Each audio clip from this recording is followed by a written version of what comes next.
Halo, selamat malam teman-teman semuanya. Sebelumnya saya mau mengucapkan Assalamualaikum warahmatullahi wabarakatuh. Selamat malam. Waalaikumsalam. Ya, selamat malam Pak Aryo sama Pak Ahmad. Ya, Eh, selamat malam. ya, mohon maaf ya buat teman-teman yang udah nungguin dari tadi. Eh, Tadi ada sedikit kesalahan teknis ya dari kita. Jadi sebelum memulai event ini, pertama-tama kita mau jelasin dulu nih program Lintas Arta itu apa aja. Nah, buat teman-teman yang sebelumnya udah daftar, itu nanti langsung aja belajar ya, atau yang belum daftar, nanti teman-teman bakal mendengarkan paparan dari Bapak Ahmad Sunaryo. Nah, ini Pak Ahmad ini dari Lintas Arta, dan nanti selanjutnya bakalan ada paparan dari Mas Ahmad Imaduddin ya, Head of Academy di Coding. Nah, nanti Pak Ahmad ini nanti bakalan ngejelasin seputar teknis Android kayak gitu. Kemudian saya mau jelasin dulu di sedikit teman-teman program Lintas Arta itu apa aja ya untuk slide presentasinya. Oke, sebelumnya teman-teman terima kasih udah menyempatkan waktunya untuk mengikuti event Lintas Arta Developer Talk Online. Ini series yang kelima ya teman-teman. Jadi buat teman-teman yang kemarin ketinggalan, di sini teman-teman bakal mendapatkan penjelasan kembali nih buat paparan dari program ini. Nah, untuk selanjutnya, next. Nah, di sini teman-teman yang udah mendaftar online, ini semuanya bakal dapat sertifikat ya. Jadi teman-teman yang udah dapat QR code, itu nggak usah daftar ulang lagi atau absen. Jadi teman-teman otomatis bakalan dapat sertifikat saat acara ini udah selesai kayak gitu.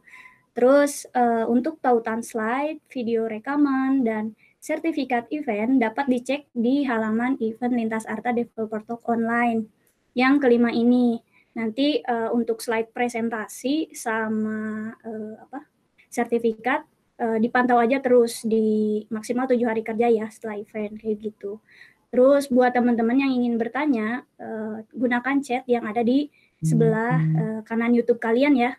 Nanti teman-teman bisa bertanya ke narasumber kita. Yang pertama ada Pak Ahmad Sunaryo sama Pak Ahmad Imaduddin. Ini dua-duanya sama-sama Ahmad nih, jadi takutnya kebalik. Oke, terus next di sini sebelumnya kita mau jelasin dulu nih program beasiswanya. Nah, program beasiswa ini dari Lintas Arta bakal membuka kesempatan beasiswa ya, pemrograman Android dan web. Ini bakalan dikasih ke 3.200 developer muda di Indonesia. Kemudian teman-teman bakal mendapatkan akses belajar di pemula, dan tentunya jika teman-teman berhasil lulus di kelas pemula itu, teman-teman nanti berkesempatan buat mendapatkan kelas expert, tentunya dengan penilaian yang ditentukan oleh tim Decoding dan dari Lintas Arta. Kemudian apa aja sih syaratnya? Tentunya teman-teman harus merupakan siswa SMK ya, atau lulusan SMK kayak gitu. Dan maksimal umurnya tuh 29 tahun di tahun ini. Kemudian teman-teman tentunya harus mendaftar di websitenya Lintas Arta ya. Oke, untuk selanjutnya mungkin dari saya singkat aja ya kayak gitu. Next mungkin kita lanjut aja untuk Pak Aryo. Dipersilakan untuk menyampaikan paparannya kayak gitu. Iya, terima kasih Mbak Hena. Sebentar, saya persiapkan.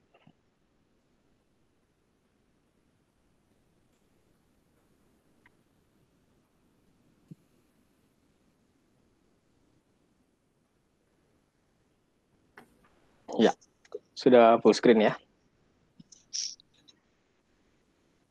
Sebentar. Ya, Aman? ya. Aman ya? Oke. Ya. Oke. Iya. Terima kasih Mbak Hena sebelumnya. Selamat malam teman-teman semua. Perkenalkan, saya Ahmad Sunaryo dari Lintas Arta selaku Senior Officer Corporate Communication. Kembali lagi nih di seri kelima, ketemu dengan saya lagi. Semoga teman-teman yang sudah mengikuti dari seri pertama sampai kelima ini nggak bosan-bosan mendengar pemaparan terkait dengan program Lintas Arta di School ini. Nah, seperti mungkin seperti biasanya dari seri pertama sampai keempat, kita biasanya di awal sebelum kita mulai itu kita putarkan beberapa video company profile dari Lintas Arta. Jadi di situ nanti teman-teman bisa tahu sebenarnya Lintas Arta itu perusahaan apa sih gitu. Nah, karena untuk seri kelima ini kebetulan kita cut, kita langsung live saja karena ada kendala teknis sedikit. Nah, jadi di sini saya jelaskan kembali untuk Lintas Arta itu adalah perusahaan yang bergerak di bidang ICT company, penyedia jasa layanan ICT untuk perusahaan-perusahaan besar di Indonesia. Jadi di tahun 2020 ini Lintas Arta genap berusia 32 tahun, di mana untuk jumlah kliennya sudah mencapai lebih dari 2.400 perusahaan di seluruh Indonesia, dan Lintas Arta juga hadir di 54 kota di seluruh Indonesia. Nah, untuk highlight produk-produknya Lintas Arta, selain internet provider untuk perusahaan, kita juga ada data center, terus ada cloud infrastructure, terus ada fiber optik juga. Selain menjalankan kegiatan usahanya, Lintas Arta merasa perlu untuk menjalankan atau berkontribusi dalam kegiatan sosial atau lebih dikenal dengan corporate social responsibility. Salah satunya di sini kita menggelar kegiatan Lintas Arta Digi School ini bekerja sama dengan Decoding. Nah, apa sih yang melatar belakangi program Lintas Arta Digi School ini? Seperti yang kita tahu bahwa kita sering mendengar atau membaca di media bahwa Indonesia saat ini tuh benar lagi krisis untuk tenaga terampil di bidang teknologi. Jadi Indonesia ini sangat membutuhkan teman-teman yang terampil di bidang teknologi guna mewujudkan cita-cita Indonesia sebagai tuan rumah untuk ekonomi digital terbesar di Asia. Nah, kita juga program Lintas Arta Digi School ini juga mendukung program Kemenkominfo, di mana Kominfo itu pernah menggalakkan program yang namanya Gerakan Nasional 1000 Startup Digital. Dan program Lintas Arta Digi School ini sejalan dengan visi misi Lintas Arta untuk menuju ICT Solution Company. Nah, ini pengertian dari programnya sendiri, Lintas Arta Digi School bersama Decoding. Seperti yang teman-teman sendiri ketahui bahwa Decoding adalah satu-satunya Google Developers Authorized Training Partner. Jadi kita nggak salah pilih nih bekerja sama dengan Decoding sebagai penyedia kurikulum atau modul untuk kegiatan beasiswa kita ini. Nah, Lintas Arta Digi School ini merupakan salah satu program CSR dari Lintas Arta di Pilar Pintar, melalui pemberian beasiswa untuk mencetak programmer atau developer muda Indonesia yang siap bersaing di era ekonomi digital saat ini. Nah, di usia 32 tahun Lintas Arta, kita memberikan beasiswa sebanyak 3.200 untuk kelas pemula. Dan beasiswanya sendiri ini kita laksanakan secara online kelas. Jadi sesuai dengan kondisi dan situasi kita saat ini ya, semuanya dilaksanakan belajar di rumah, bekerja di rumah, online, benar. Dan untuk kurikulumnya sendiri kita ada dua pilihan yang teman-teman harus pilih di awal. Jadi harus pilih salah satu ya, nggak boleh dua-duanya. Ada pilihan Android mobile apps, terus yang satunya ada web apps. Nah, ini beasiswanya sendiri kita peruntukkan untuk lulusan atau siswa aktif SMK yang usianya maksimal 29 tahun di tahun 2020 ini. Jadi jangan khawatir. Jadi untuk teman-teman yang lulusan SMK, semua jurusan yang sudah lulus SMK dan mungkin saat ini melanjutkan ke kuliah atau sudah tidak atau sudah enggak inilah pokoknya usia 29 tahun masih diperbolehkan untuk apply di beasiswa ini. Nanti dari 3.200 beasiswa kelas pemula nanti kita akan saring, kita tentukan ada 250 beasiswa kelas expert yang akan kita berikan ke beberapa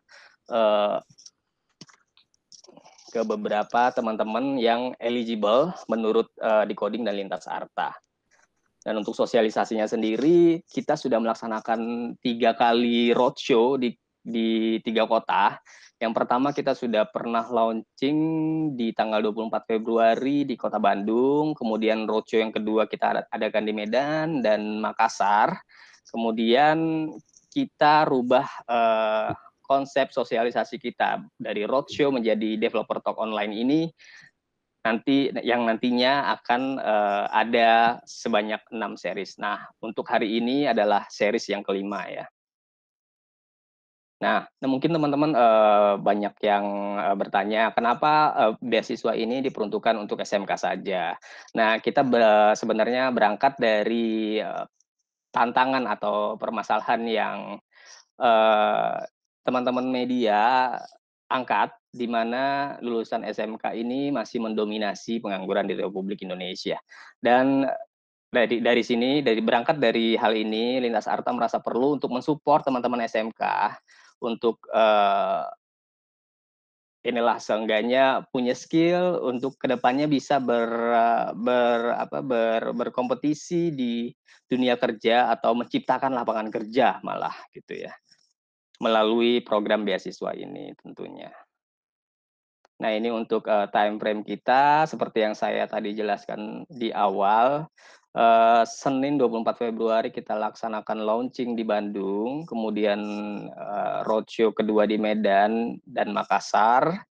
Dan hari ini di tanggal 16 April 2020 kita melaksanakan Lintas Arta Developer Talk Online yang kelima. Jadi nanti kita akan melaksanakan satu seri lagi untuk Developer Talk Online yang ke-6 di tanggal 22 April. Dan registrasi akan ditutup pada tanggal 26 April untuk registrasi kelas pemula ya. Kemudian untuk kelas pemulanya juga akan berakhir di tanggal 30 April. Jadi bagi teman-teman SMK yang belum mendaftar, ayo buruan mendaftar. Manfaatkan kesempatan untuk mendapatkan beasiswa ini, ya hitung-hitung buat tambah-tambah ilmu dan pengalaman. Dan dari jeda tanggal 30 April ke tanggal 8 Mei, kita akan umumkan nih 250 orang yang eligible untuk diberikan beasiswa tambahan ke kelas lanjutan. Nanti untuk kelas lanjutannya kita akan mulai di 8 Mei dan akan berakhir di tanggal 4 September untuk masa pembelajarannya. Dan kalau misalnya tidak ada halangan, insya Allah kita akan mengadakan wisuda kelulusan di tanggal 30 September nanti di Jakarta. Nah, ini untuk halaman terakhir dari saya. Ayo segera mendaftar. Teman-teman SMK yang belum mendaftar bisa bergabung di decoding.id /Lintas Arta DigiSchool. Dan untuk pertanyaan teman-teman yang live, yang menyaksikan live pada malam hari ini bisa langsung komen di live chat kita atau bisa email ke lintasarta@decoding.com. Mungkin sekian dari saya. Terima kasih, Mbak Hena. Oke, terima kasih Pak Aryo buat paparannya. Nah, buat teman-teman yang tadi udah dengerin ya paparan dari Pak Aryo, nanti kalau yang belum jelas, nanti teman-teman langsung aja chat di kolom komentar kayak gitu. Nah, sekarang lanjut aja ya ke Mas Ahmad Imaduddin. Silakan Mas Ahmad, dipersilakan slide presentasinya. Ya, selamat malam ya teman-teman SMK. Yang mungkin perkenalan dulu ya. Jadi nama saya Ahmad Imaduddin, sekarang sebagai Head of Academy di Decoding. Kesehariannya ya bikin konten, salah satu kontributor di Android juga, kelas Android, dan ngurusin kurikulum di Akademi. Mungkin langsung saja, jadi materi kita materi yang akan kita bahas di kesempatan kali ini yaitu SQLite versus Room kayak gitu. Kenapa aku pengen bahas ini? Karena mungkin teman-teman yang nantinya akan belajar di kelas learning pad di Android ya. Jadi nanti kalau di decoding nanti ada kelas belajar fundamental aplikasi Android, sama lanjutannya mungkin belajar Android Jetpack Pro, ini bakalan ketemu nih sama yang namanya SQLite dan Room kayak gitu. Nah, ya intinya karena ini kan suatu hal mungkin database yang sama ya, tapi kalau kalian mungkin belum kenalan, belum tahu, pasti bakalan ada rasa bingung gitu. Ini sebenarnya yang disaranin yang mana sih? Apakah kita harus pakai SQLite ya kan? Atau kita harus pakai Room yang mungkin sekarang lagi gencar-gencarnya disupport sama Google kayak gitu. Ya mungkin langsung mulai aja. Next.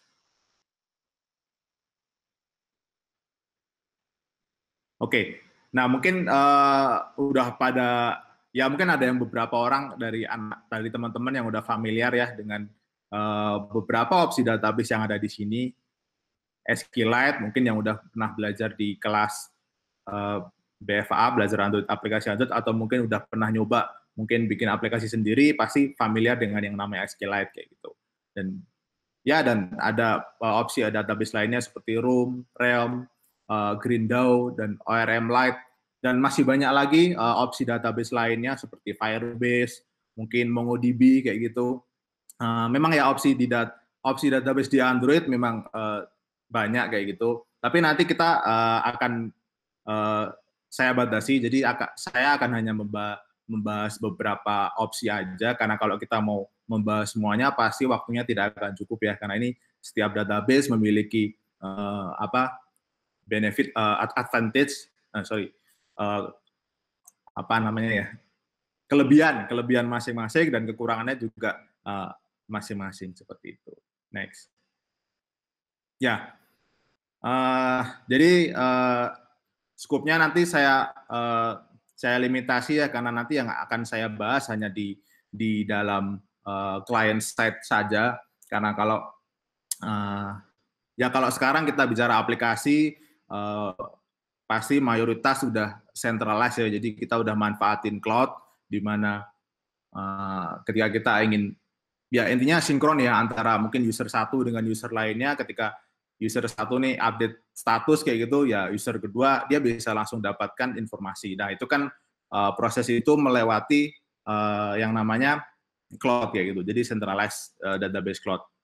Nah memang untuk centralized cloud ini salah satu yang ideal ya, jadi karena data bisa langsung informasi bisa langsung diterima dari banyak user.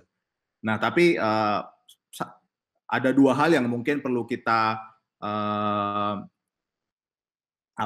tinjau lagi, karena konektivitas. Jadi khususnya untuk internet bisa jadi nggak ada terus ya kan.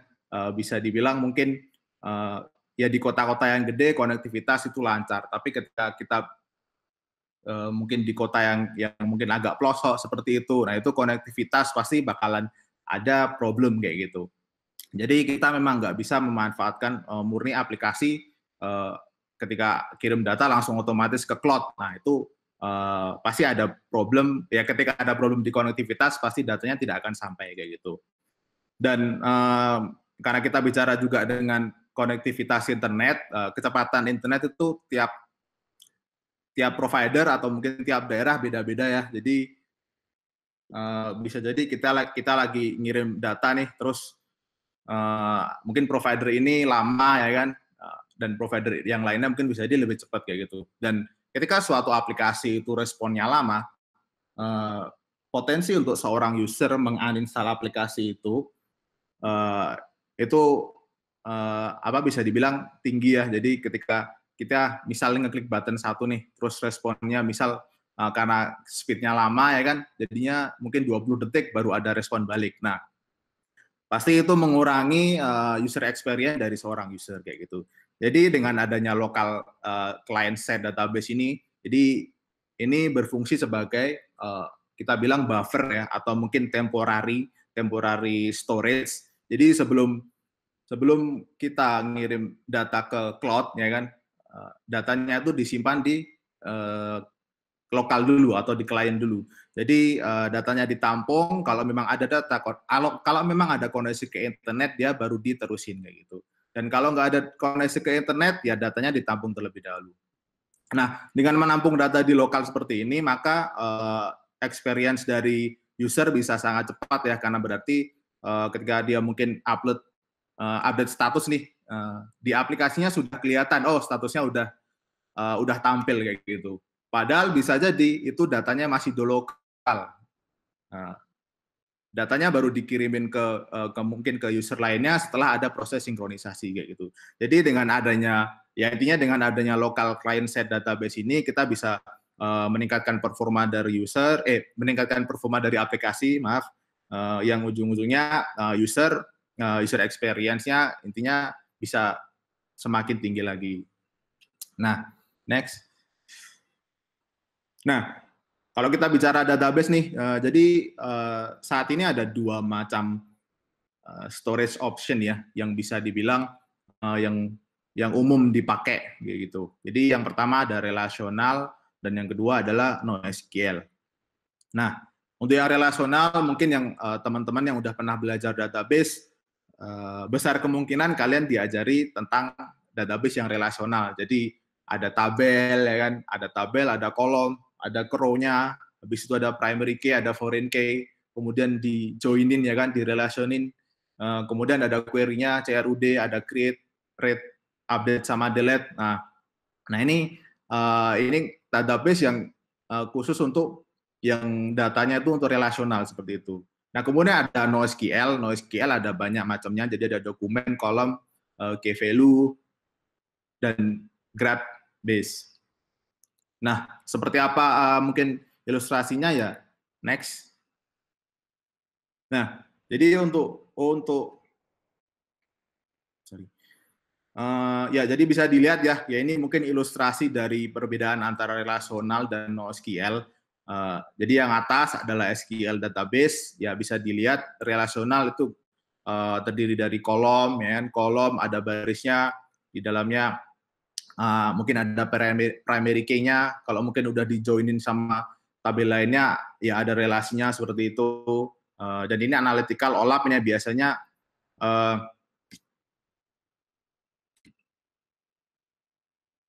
ya ini untuk OLAP ini adalah online analytical processing. Ini teknologi untuk data recovery ya, untuk data discovery, sorry.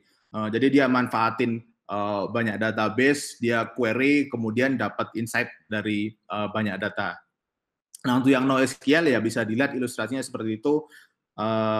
Ya ini lebih ke mungkin data-data yang sifatnya nggak relasional ya. Jadi kalaupun ada relasional paling cuman ya bisa dilihat mungkin yang dokumen ini parent sama child. Jadi relasinya cukup sederhana seperti itu. Next. Nah, jadi selain dari kalian harus paham tentang relasional dan NoSQL, jadi di database sendiri ada istilah yang namanya ORM, jadi Object Relational Mapping. Ini salah satu teknik di mana kita mengkonversi bahasa SQL ya kan, karena bahasa SQL kadangkala agak susah dibaca ya kan. Itu dikonversi menjadi object oriented programming kayak gitu. Setelah dikonversi, jadi nanti aplikasi di Android bisa membaca data tersebut dengan lebih mudah. Nah, bisa dilihat di sini ada contohnya. Jadi yang atas ini contoh select query yang masih standar. Jadi yang masih relasional murni gitu.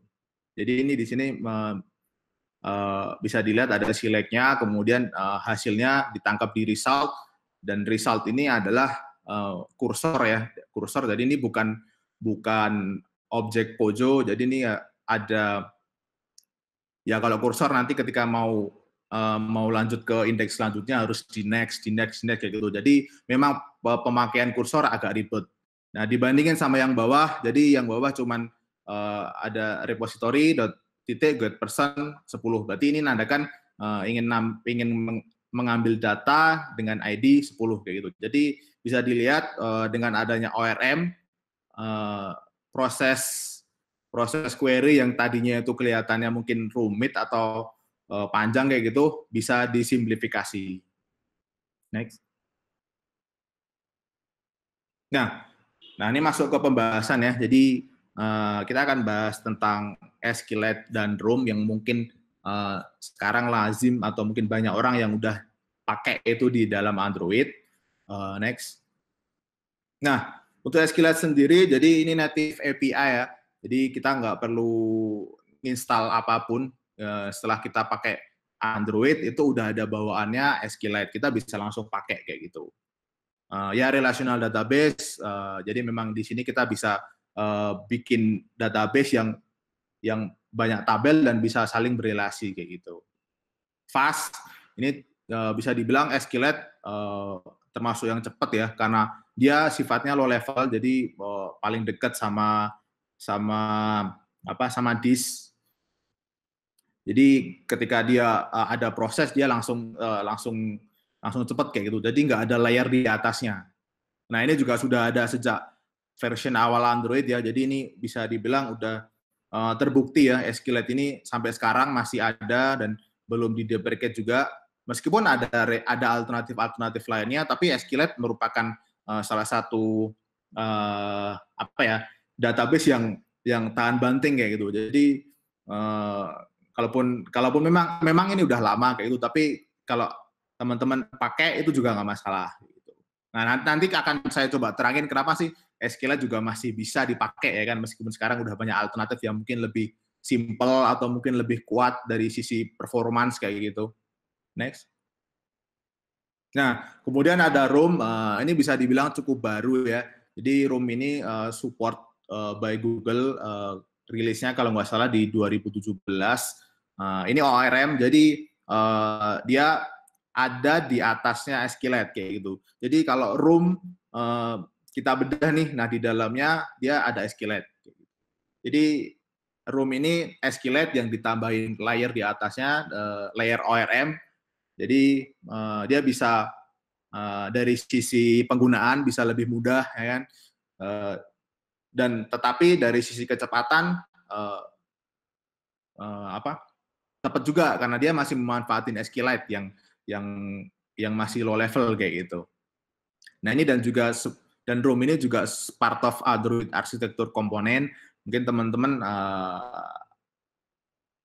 ya kalau yang udah pernah baca ya kan tentang Android Jetpack, di sana ada beberapa rekomendasi arsitektur yang kalau kamu pengen rekomendasi dari Google, jadi intinya kalau kamu pengen bikin aplikasi Android nih, ya kita saranin pakai ini kayak gitu. Karena ini bisa dibilang sekarang best practice-nya untuk bikin aplikasi Android. Next. Nah, dari SQLite versus Room, jadi ya seperti yang udah aku bilang sebelumnya, Room adalah bentuk improvement dari SQLite karena memang ya ada beberapa hal yang ya ini di sini ada compile time check, convert ke objek lebih mudah, kompatibel dengan live data dan Eric Java. Jadi compile time check ketika kita mengcompile suatu aplikasi nih, ketika kita mengompil database, misalnya SQLite ya, semisal kita salah masukin query nih, jadi select bintang, query-nya itu salah kayak gitu. Nah ini ketika di-compile nggak akan tahu. Jadi ini bakalan error ketika kita udah masuk ke aplikasi ya kan, terus mungkin menekan action apa yang memanggil query itu. Nah ketika dipanggil query-nya ternyata query-nya salah. Nah itu bisa menyebabkan force close kayak gitu. Nah di Room, jadi ketika kita mengcompile suatu aplikasi itu udah langsung dicek, oh ini query-nya salah nih. Nah itu nggak bisa, build-nya nggak bakal bisa benar sampai ya kita benerin dulu gitu. Jadi ini sangat membantu dalam proses development ya, karena berarti waktu untuk kita debugging itu bakalan terpotong karena dari sisi compile itu udah bisa dideteksi mana aja sih yang query yang nggak benar kayak gitu. Kemudian convert ke objek lebih mudah. Jadi ya ini karena Room itu adalah ORM, jadi basicnya yaitu memang object oriented. Ketika kita ingin mengirimkan objek itu mungkin ke thread lainnya atau ke activity lainnya atau fragment lainnya itu bakalan lebih mudah gitu. Dibandingin sama SQLite yang masih pakai kursor ya. Jadi kalau pakai kursor itu harus di next ketika mau ya intinya ribet lah kalau kita pakai kursor kayak gitu.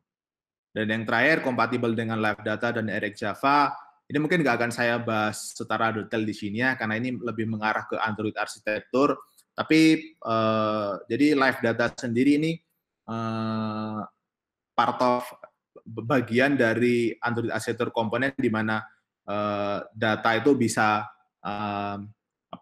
bisa tersinkronis antara tampilan dengan database dengan cara cepat kayak gitu. Jadi intinya ini komponen yang mempermudah kita untuk mengakses suatu data dan mendapatkan data itu kembali kayak gitu. Next. Nah, jadi ini sebagai pembanding juga ya. Jadi selain dari SQLite dan Room, ada satu lagi yang mungkin cukup populer ya di Android kayak gitu. Namanya Realm. Nah, ini dokumen base NoSQL. Jadi ini bukan relasional tapi ORM kayak gitu. Jadi basisnya itu adalah dokumen base kayak gitu. Mungkin kalau kalian teman-teman pernah lihat JSON ya kan, pernah lihat JSON atau XML. Nah, sebenarnya seperti itulah datanya dari Realm.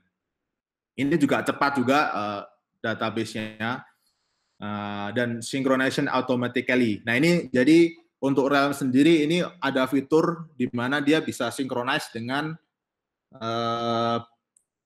cloud-nya ya. Jadi di sini ada Realm platform dan MongoDB yang mungkin ini bisa dipakai di cloud-nya dan di client side-nya itu gunain Realm. Jadi ketika ada update di client nih, dia bisa langsung otomatis synchronize ke cloud kayak gitu. Jadi ya ini udah sangat powerful ya, bisa dibilang Realm ini. Kalau nggak salah ini sejak 2014, jadi udah cukup lama juga dibandingkan sama Room yang baru 2017. Jadi ini udah cukup terbukti Realm dipakai di banyak mungkin aplikasi yang terkenal juga. Next.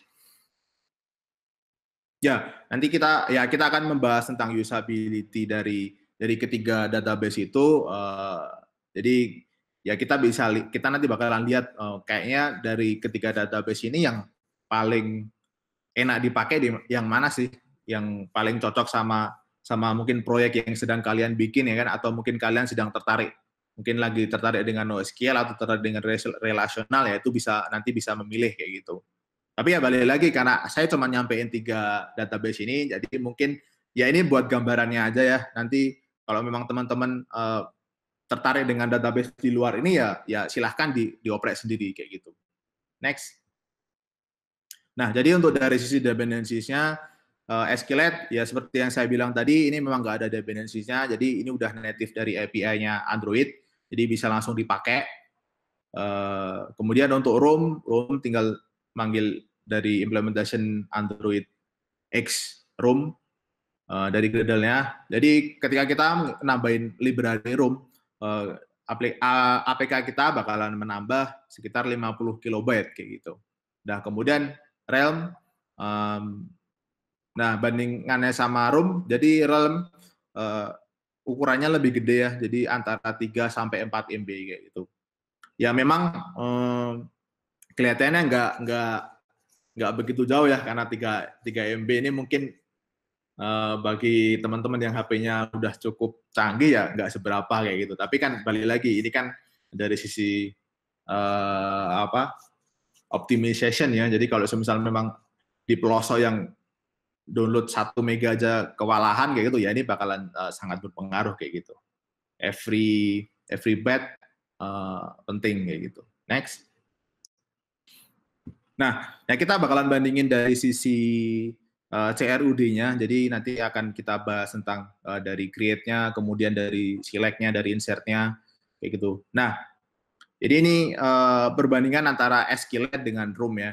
Jadi di sini adalah kode untuk membuat suatu tabel, kayak gitu. Jadi bisa dilihat yang di SQLite kita perlu menuliskan lengkap kayak gitu. Jadi kita perlu menuliskan lengkap, ini nama tabelnya apa, kemudian ini nama kolomnya apa, dan tipenya apa, bisa dilihat di situ ada integer, ini apakah primary key atau foreign key kayak itu.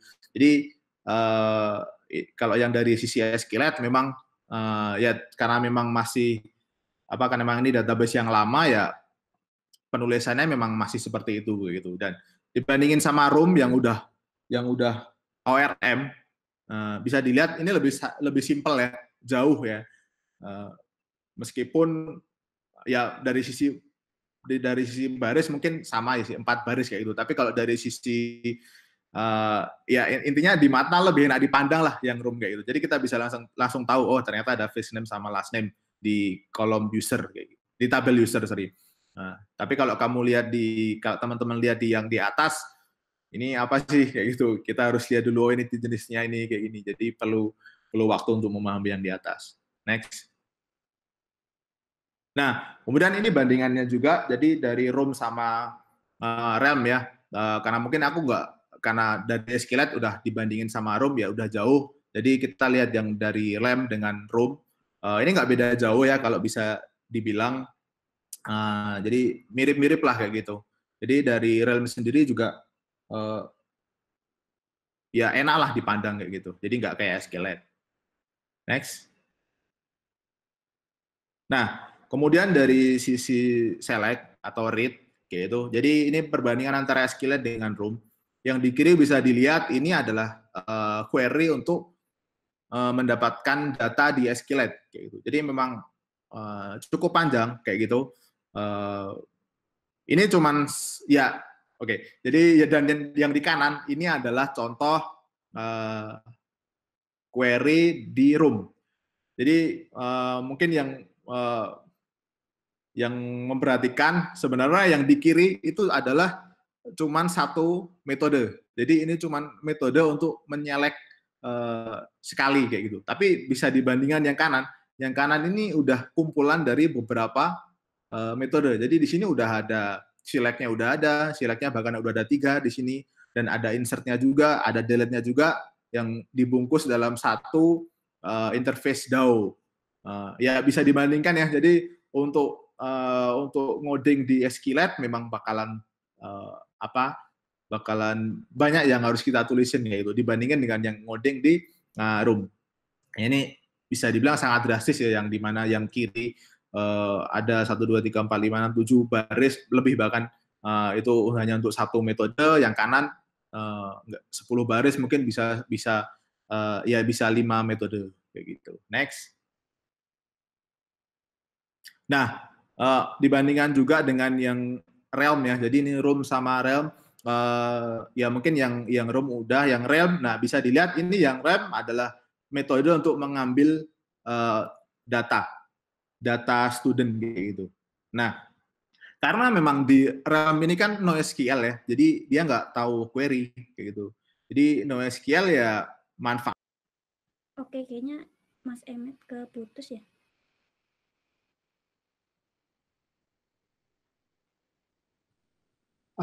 Teman-teman sambil nunggu Mas Ahmad Imaduddin join lagi, kita jawab pertanyaan aja ya.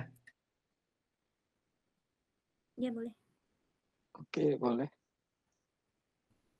Ada pertanyaan nih Pak Aryo.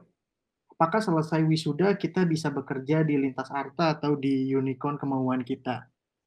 Oh ya, untuk pertanyaan itu nanti untuk setelah wisuda, kita kan saat ini lagi memetakan di human capital kita, apakah bisa kita distribusikan untuk ke beberapa teman-teman yang mendapatkan beasiswa lanjutan yang 250 orang tersebut, kita akan serap di ekosistem digital Lintas Arta. Bisa itu nanti di-internshipkan di Lintas Arta sendiri, atau bisa di anak perusahaan kita. Seperti itu. Oke. Tentunya kalau misalnya untuk ke unicorn idamannya atau tujuannya sendiri mungkin ya bisa-bisa saja ya kalau menurut saya. Seperti itu, Pak. Oke, terima kasih Pak Aryo. Oke, buat teman-teman, perkenalkan nama saya Kevin. Saya program manager dari Decoding. Jadi untuk program Lintas Arta ini tim di bawahku yang memimpin campaign ini. Oke, ini ada pertanyaan nomor 2. Untuk beasiswa Lintas Arta sendiri, mulai dapat token untuk belajar pemula kapan ya? Atau sekarang udah mulai? Ini mungkin aku bantu jawab ya, Pak. Jadi buat teman-teman yang daftar, itu setelah daftar, teman-teman bakal dikirimin token yang waktu kirim itu maksimal 2 kali 24 jam. Jadi kalau teman-teman baru daftar hari ini, ditunggu aja maksimal berarti hari Jumat, Senin. Maksimal itu Senin, teman-teman bakal dapat token belajarnya, dan token itu harus diselesaikan sebelum 30 April. Nah, kalau teman-teman nggak lulus ya nggak bisa dapat kesempatan untuk lanjut ke beasiswa yang selanjutnya. Pertanyaan selanjutnya, Pak Aryo, nomor 3. Untuk Lintas Arta. Dulu daftarnya udah lama. Nah, kita tuh lupa daftar atau belum. Kalau kita udah ikutan beasiswanya. Oh, sorry. Ini pertanyaannya gini. Jadi dia tuh udah daftar, tapi dia lupa udah terdaftar atau belum. Nah, kalau ada pertanyaan teknis seperti ini, teman-teman bisa email ke lintasarta@decoding.com. Nanti bakal kita bantu.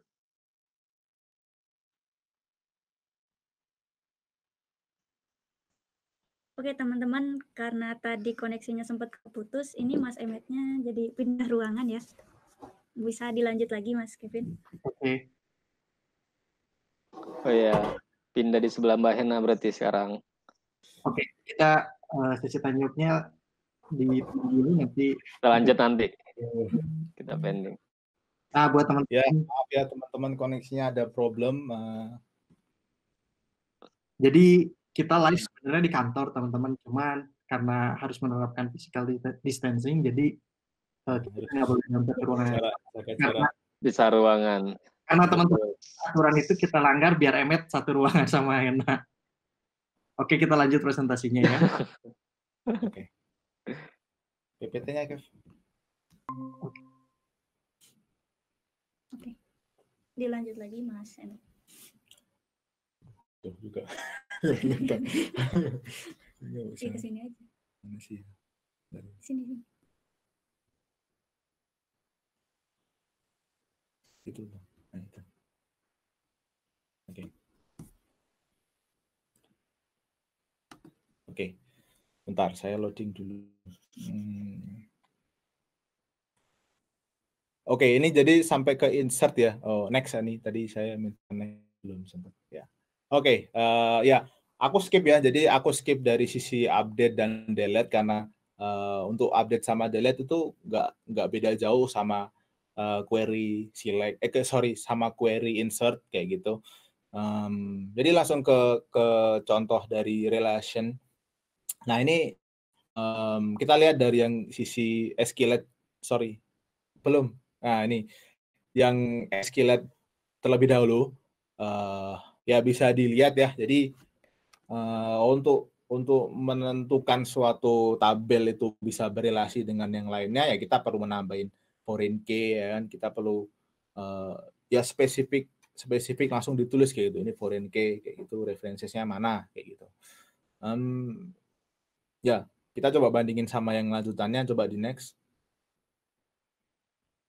Nah ini bandingin sama yang room ya. Jadi memang beda ya dari ORM dan room ini juga sedikit beda untuk relation-nya. Jadi bisa dilihat yang kiri ini ada dua tabel. Jadi ada tabel user sama tabel playlist kayak gitu. Dan di sebelah kanannya ini ada. Jadi kita bikin objek baru namanya user with playlist. Di dalamnya berarti nanti ada user kayak gitu.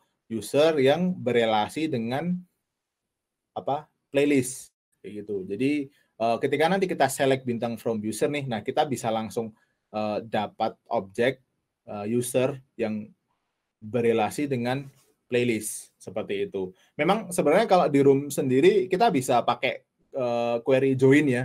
Jadi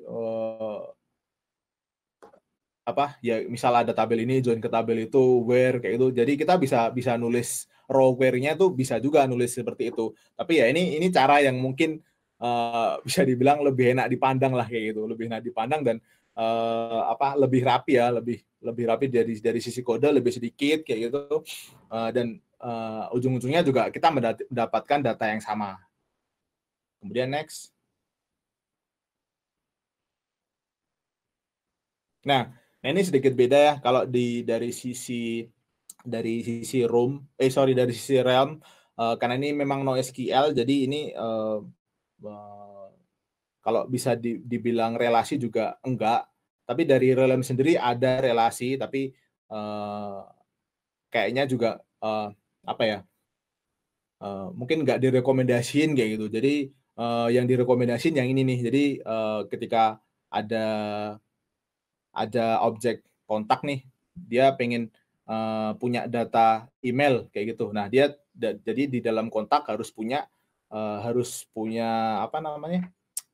punya member email kayak gitu. Jadi kan tadi udah aku sampein ya. Jadi untuk yang dokumen ini biasanya relasinya ya antara parent sama child kayak gitu. Jadi nggak bisa yang relasi banyak tabel gitu kita joinin kayak gitu terus jadi satu yang kayak relasional itu bakalan susah kalau memang kita mau maksain kayak gitu. Ya kalau memang kita punya data yang seperti itu ya harusnya kita pakai relasional kayak gitu. Kalau data kita simple cuman relasi parent child seperti ini ya kan antar objeknya ya kita bisa pakai bisa pakai NoSQL yang document based bukan Realm salah satunya, sorry.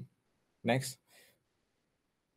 Nah, jadi ya tadi udah ya, jadi tadi udah dilihat dari sisi CRUD-nya kayak gitu, udah kita bandingin juga, kemudian dari sisi relation-nya kita bandingin juga. Nah, sekarang dari sisi arsitekturnya, ya ini untuk room ya. Jadi mungkin aku tadi udah nyampein juga. Jadi kalau room ini adalah bagian dari Android arsitektur komponen di dalam Android Jetpack. Jadi ini satu bundle sendiri untuk ya ini disupport sama Google. Intinya kalau kamu pengen bikin aplikasi, pakailah arsitektur ini kayak ini. Jadi dia udah nyediain dari sisi itu bisa dilihat. Jadi dari sisi database-nya ada, dari sisi modelnya itu ada room kayak gitu, dan dari sisi presenternya ada view model kayak gitu, atau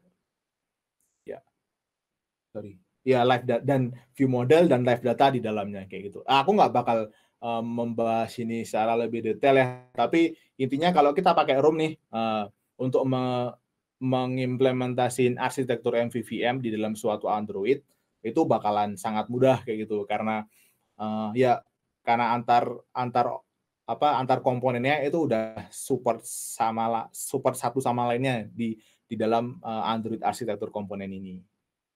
Kemudian next. Nah, dan ya balik ke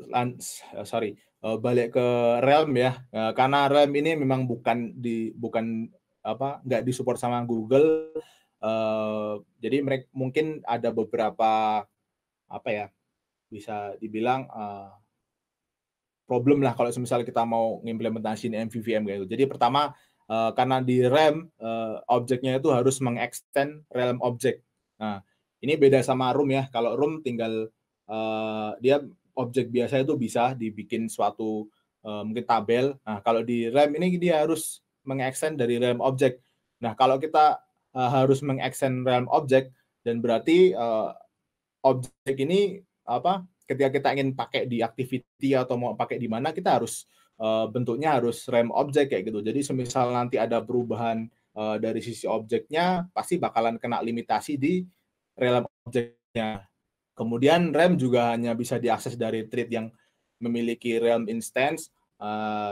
Jadi semisal kita punya beberapa thread kayak gitu, jadi dari UI thread dan background thread, ketika kita ingin mengkomunikasi ini antar ada komunikasi antara UI sama background kayak gitu, belum tentu UI sih, misal ada dari background 1 ke background 2 gitu, itu nggak bisa. Jadi objek Realm dikirimin ke thread lain itu nggak bakalan bisa. Jadi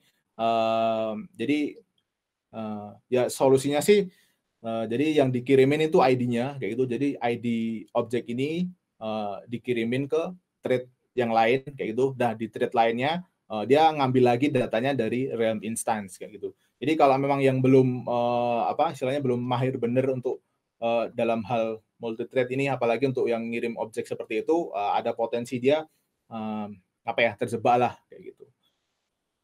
Jadi ya tantangan tersendiri ya untuk implementasi MVVM, karena balik lagi ini kan berarti RAM harus pakai Realm Object ya, sedangkan di ROM nanti ada live data dan ada dan objeknya itu bebas. Nah itu kalau misalnya kita mau memaksa nih MVVM tapi pakai Realm, kayaknya sih bisa ya. Aku belum sempet cari. Jadi silahkan teman-teman kalau memang masih mungkin ke teman-teman cinta sama Realm ya kan, nggak mau ganti dan tapi masih pengen implementasiin MVVM ya dicoba saja seperti itu. Tapi mungkin ya sebenarnya kan ada banyak arsitektur lainnya, jadi nggak cuma MVVM, mungkin bisa pakai MVP atau apa dan pakai MVP dan pakai Realm kayak gitu. Karena arsitektur kan sebenarnya juga nggak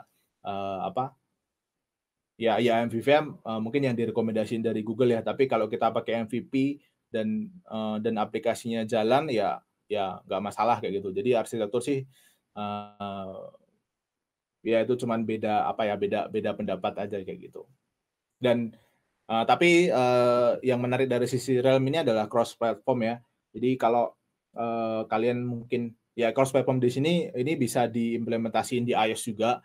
Jadi semisal kalian mungkin teman-teman develop 2 aplikasi kayak gitu di Android sama di iOS ya bisa aja pakai Realm ya kan. Jadi kita nggak perlu define 2 database yang berbeda antara Android sama iOS-nya. Jadi waktu untuk mendesain suatu database itu bakalan terpotong banyak di sini. Next. Nah, kemudian dari sisi performance ya, next. Ya, ini aku nggak ngetes sendiri, jadi udah ada, balik lagi kebanyakan. Nah, jadi aku nggak ngetes sendiri, jadi udah ada orang yang nge-share di GitHub, jadi dia bandingin antara beberapa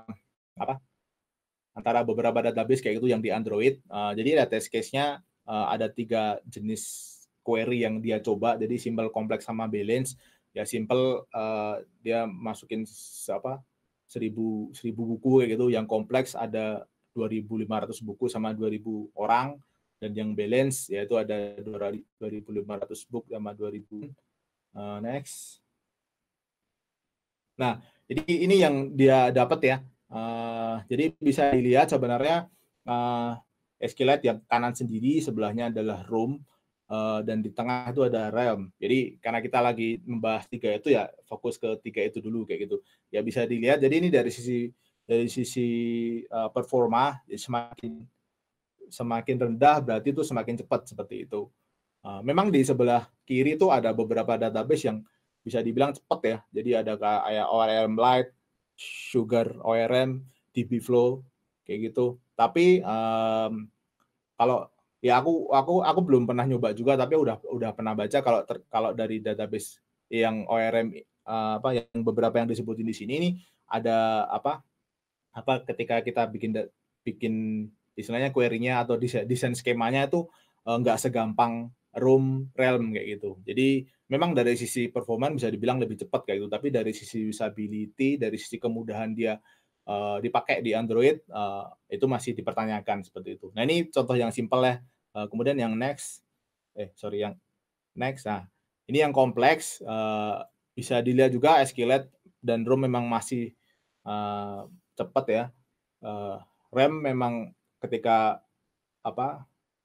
yang di-add sama di delete itu mengalami kenaikan gitu. Next. Nah yang terakhir ini yang balance. Jadi kalau ROM pasti dari sisi performance kalah ya dari SQLite, karena memang ROM ini kan abstract layer di atasnya SQLite kayak gitu. Jadi SQLite ditunggangin sama ROM ya pasti lebih lama kayak gitu, karena memang berarti ada 2 proses yang jalan di sana. Nah kalau Realm memang kalau dilihat dari grafik ini, RAM ada kalanya dia lebih cepat dibandingin SQLite kayak gitu. Aku juga baru searching juga, jadi kenapa sih kok RAM kadang bisa lebih cepat kayak gitu. Jadi ada yang bilang kalau sebenarnya dari SQLite itu hanya database yang dulunya itu bukan di Android gitu. Jadi SQLite itu cuman database yang di-porting ke Android. Nah, sedangkan RAM itu database yang memang didesain khusus buat mobile kayak gitu. Jadi ada kalanya dia lebih cepat kayak gitu. Tapi ada kalanya juga dia lebih lama ya di-update sama di-delete. Jadi kemungkinan sih karena memang ini NoSQL ya.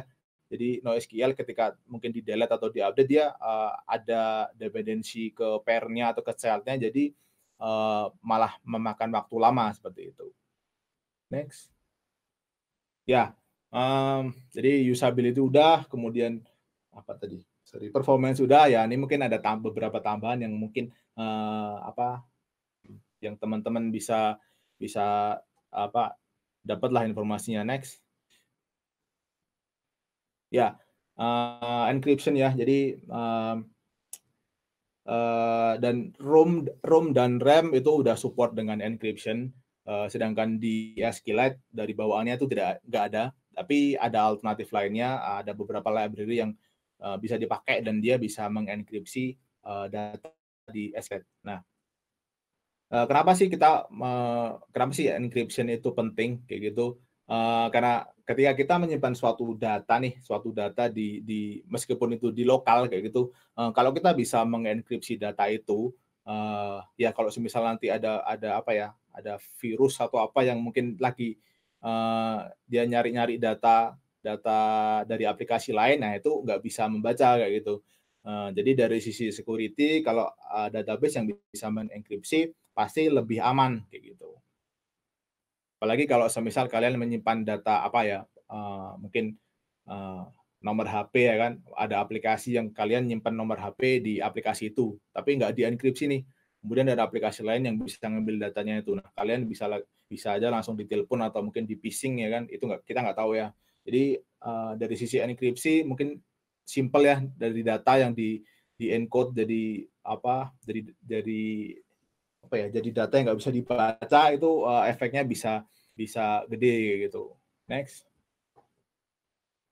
Kemudian untuk jadi view database memang sekarang untuk database di Android Studio sendiri ada limitasi ya. Jadi untuk kita mau bisa melihat database yang udah ada di aplikasi kita ini agak susah ya. Jadi sekarang bisa pakai SQLite 3 itu nanti bakalan jalanin terminal, kemudian pakai Steto juga bisa, itu bakalan dibuka di Chrome desktop. Nah, tapi ini jadi ada fitur baru dari Android Studio sendiri, tapi ini masih belum rilis stabil, jadi masih Canary. Jadi ini nanti bakalan fitur yang embedded di dalam Android Studio. Jadi ini bakalan membantu teman-teman atau teman-teman developer Android untuk mendapatkan informasi tentang apa sih tabel yang udah pernah aku bikin ya kan, query apa sih, data-data yang ada di aplikasi udah pernah aku masukin apa aja sih kayak gitu. Ya ini ditunggu aja ya karena memang masih Canary rilis. Jadi semoga aja bisa cepat datang di Android Studio yang udah stable. Next. Ya kemudian content provider, mungkin teman-teman kalau nanti belajar BFAA, belajar fundamental aplikasi Android, nanti bakalan ketemu Submission Content Provider.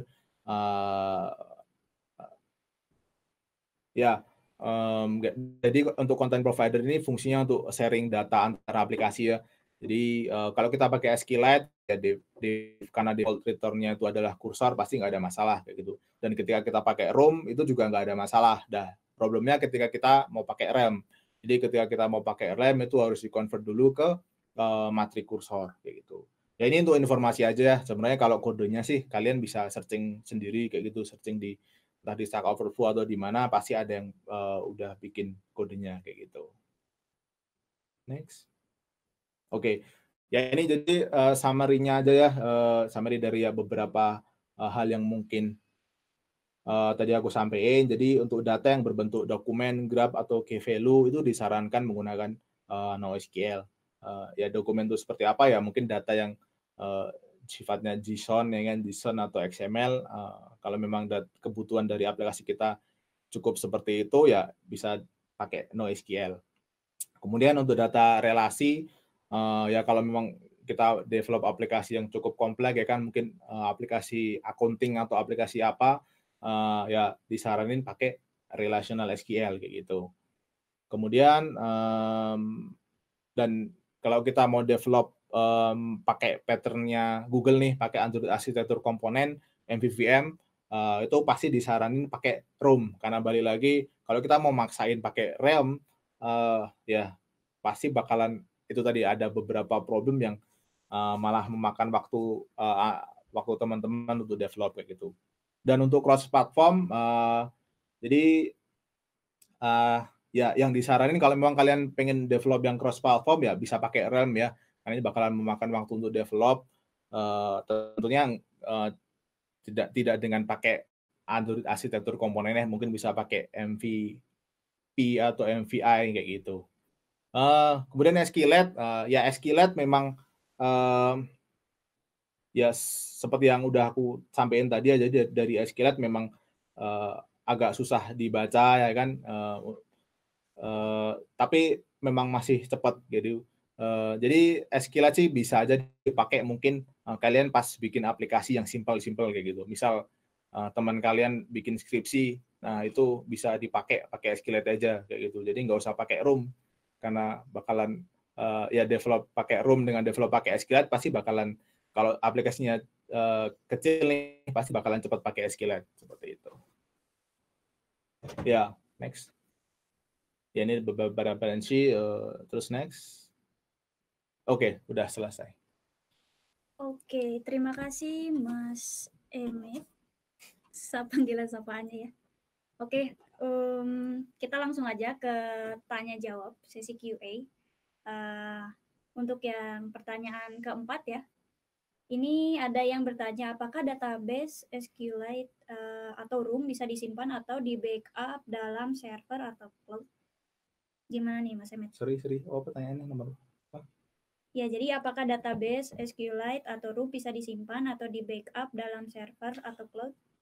Ya.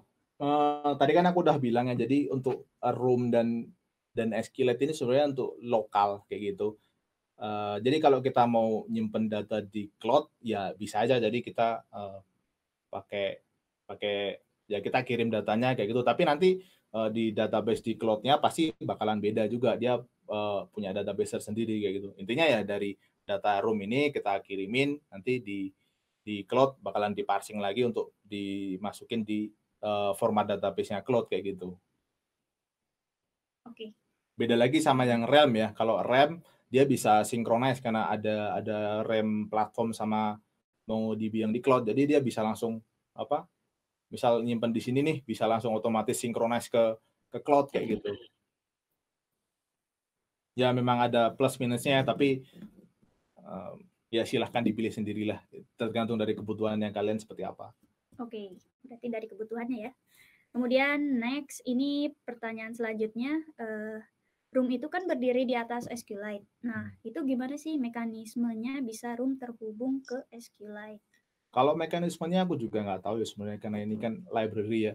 Library itu ya kalau teman-teman mau ngelihat kodenya sendiri ya itu bisa aja sih kayak gitu. Tapi intinya sih karena berdirinya itu kan sebenarnya Room sendiri kan cuma nambahin dari sisi ORM-nya ya. Jadi dia nambahin layer di atasnya biar bisa dibaca dengan format object oriented yang notabene dari aplikasi gampang dibaca kayak gitu. Jadi untuk processing ke SQLite, processing SQLite-nya, kemudian update delete-nya ketika dia ketika ngakses ke storage-nya itu Room ini bakalan manggil API-nya SQLite untuk ngakses datanya kayak gitu. Jadi dia dari Room nggak langsung ngambil ke storage. Jadi memang dia manfaatin SQLite. Jadi SQLite-nya yang ngambil datanya, dan kemudian SQLite balikin lagi ke Room kayak gitu. Jadi ya kayak tumpang tindih, kayak gitu. Jadi memang ada dua layer ya. Jadi storage di atasnya SQLite, kemudian baru Room kayak gitu. Oke. Ke pertanyaan selanjutnya. Ini katanya gimana ya caranya nambahin key value di database Firebase? Aku belum aku udah lupa ya sebenarnya Firebase sekarang seperti apa. Mungkin nanti bisa ditanyain di diskusi kelas Android aja kayak gitu. Karena aku juga udah lupa dari sisi Firebase. Ya karena database banyak banget ya, aku nggak bisa hafal semua database yang ada. Ya silahkan nanti ditanyain aja di diskusi kelas. Oke, kelas BFA. BFA atau mungkin ada pemula kalau ada yang udah punya pengalaman dengan Firebase ya kan, bisa membantu nih teman yang nanyain tentang key value ini. Ya, berarti buat teman-teman yang tadi mungkin mendaftar di kelas Android ya. Jadi kalau misalnya ada pertanyaan langsung aja bertanya di halaman kelasnya gitu ya Mas Amit? Iya. Oke, next. Ini katanya berapa batas maksimal gigabyte penggunaan database gratis di Firebase? Balik lagi Firebase aku juga nggak tahu, jadi silakan ditanya di discuss. Masih sama ya? Karena Firebase juga ya aku pakai Firebase sudah lama banget, mungkin udah atau 5 tahunan yang lalu mungkin ya, jadi udah ketinggalan informasi tentang Firebase karena sekarang lebih banyak ngurusin dari sisi maksudnya lebih banyak belajar yang roomnya dan yang Android Jetpack, jadi nggak pernah nyentuh Firebase lagi. Oke. Nah ini kayaknya sedikit OOT nih, Mas Ahmad apa kabar nih katanya? Baik. Oke. Minum dulu Mas. Sama Mas Ahmad ya. Oke, next. Ini SQLite bisa dipakai ORM atau enggak? Ya, sebenarnya ada banyak ya. Jadi, ya Room itu salah satu ORM-nya SQLite seperti itu. Jadi ada kayak Grindao itu juga ORM-nya SQLite. Ada banyak ORM yang memang berdiri di atasnya SQLite kayak gitu. Ya, di-searching aja. Oke. Kemudian Room itu kayak framework baru gitu? Iya. Iya. Sebenarnya nggak baru, ya cukup baru sih ya, 2017 kalau nggak salah. Dia mungkin baru 3 tahunan ya, tapi cukup 3 tahunan karena memang disupport sama Google nih, jadi ya cukup oke gitu, dan update-nya sangat cepat kayak gitu. Bahkan sampai sekarang aku yakin Mas pasti dalam beberapa bulan ke depan juga bakalan ada update-update yang menarik lah dari sisi Jetpack-nya. Ya Jetpack di dalamnya kan ada Room seperti itu. Oke, next. Ini kayaknya ada yang ketinggalan juga. Ya, yang ketinggalan. ORM itu apa ya, Mas? Terus ya, bagusan ORM? Ya, bagusan. Kalau bagusan ya dari sisi usability ya, jadi dari sisi penggunaannya. Kalau ORM, kalau semisal ya kalau kita ngomongin Android kan object oriented programming ya ORM ini kan object relational mapping kayak gitu. Jadi cocok lah kayak gitu. Jadi antara OOP-nya mungkin Kotlin atau Java masuk ke ORM itu gampang komunikasinya seperti itu. Tapi kalau object oriented programming ketemu SQLite ya, ketemu SQL ya kan, ketemu relational database ya jadinya SQLite kayak gitu. Jadi bisa dilihat dari kodenya banyak banget yang perlu kita tulis, di mata agak sakit seperti itu. Jadi ORM lebih bagus ya dari sisi usability. Kalau dari sisi performa ya tadi udah aku bilang ya, jadi SQLite memang belum bisa dikalahin kayak gitu karena memang itu low level. Jadi dia layernya udah paling bawah kayak gitu. Jadi untuk mengakses ke storage ya pasti paling cepat kayak gitu. Kalau kita ada data yang dari aplikasi ya pakai SQLite ya lebih cepat daripada kita pakai yang Room. Tapi balik lagi kan kita mau develop aplikasi apa, kebutuhannya seperti apa. Kalau kebutuhannya memang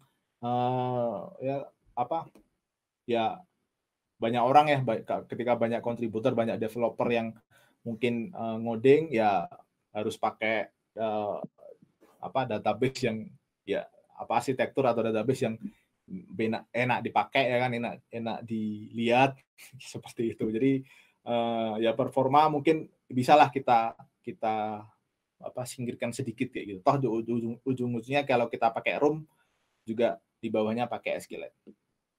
Oke, semoga menjawab ya.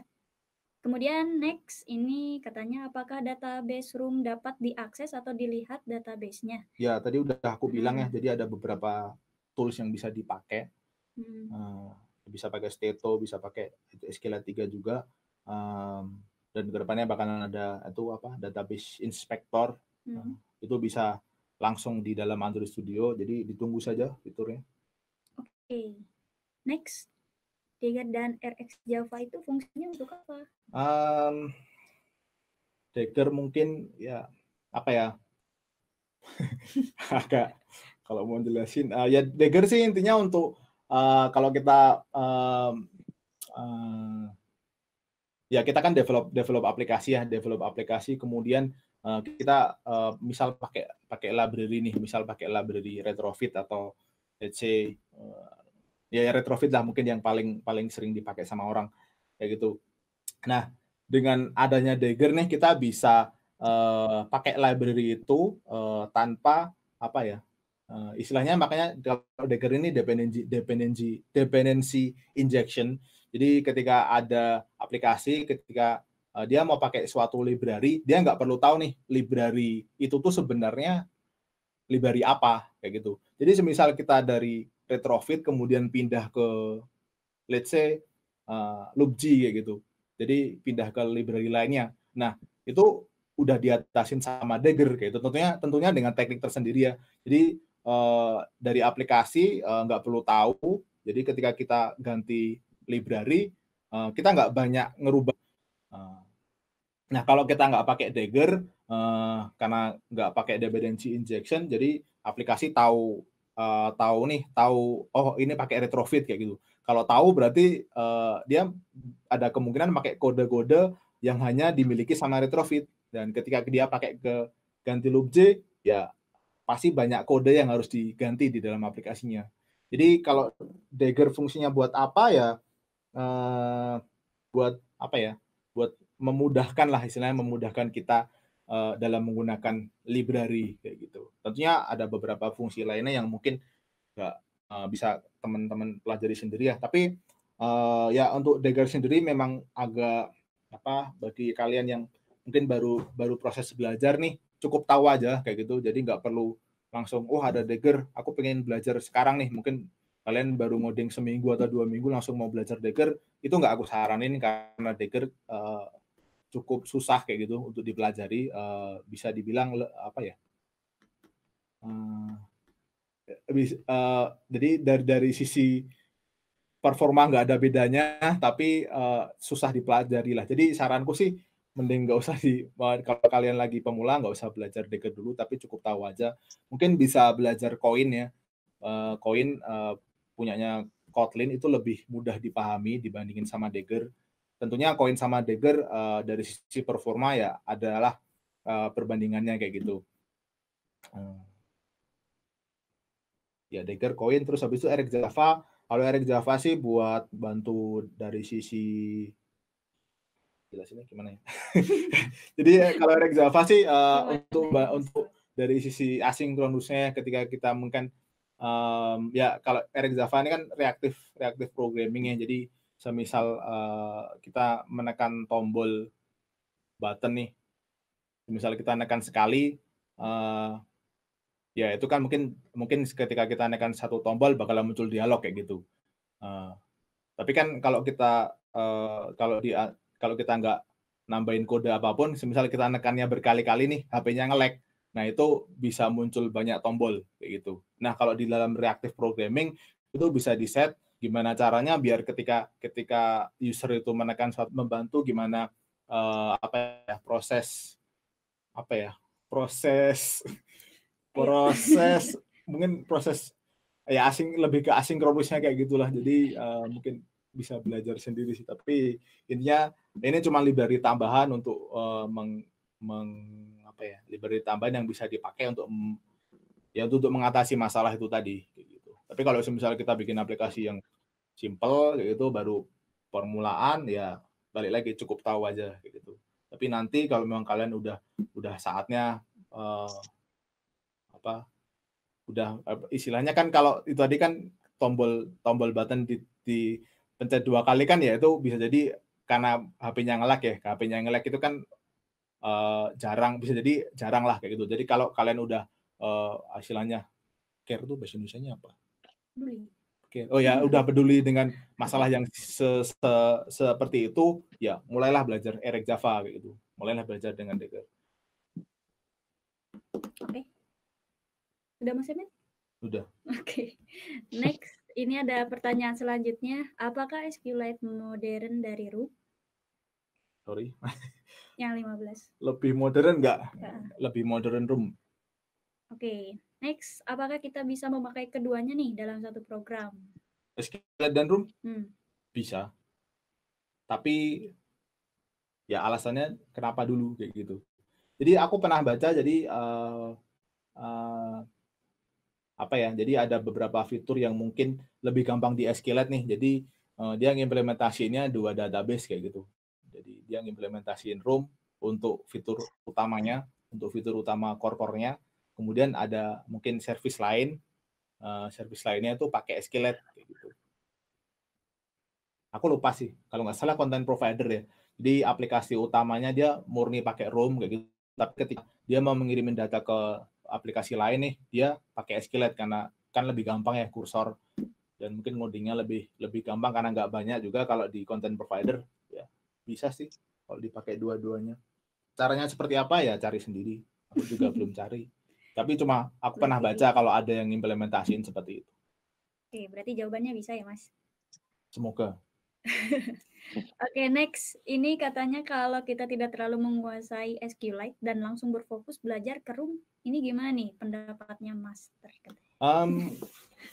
Kalau menurutku kalian perlu tahu ya SQLite itu seperti apa kayak gitu.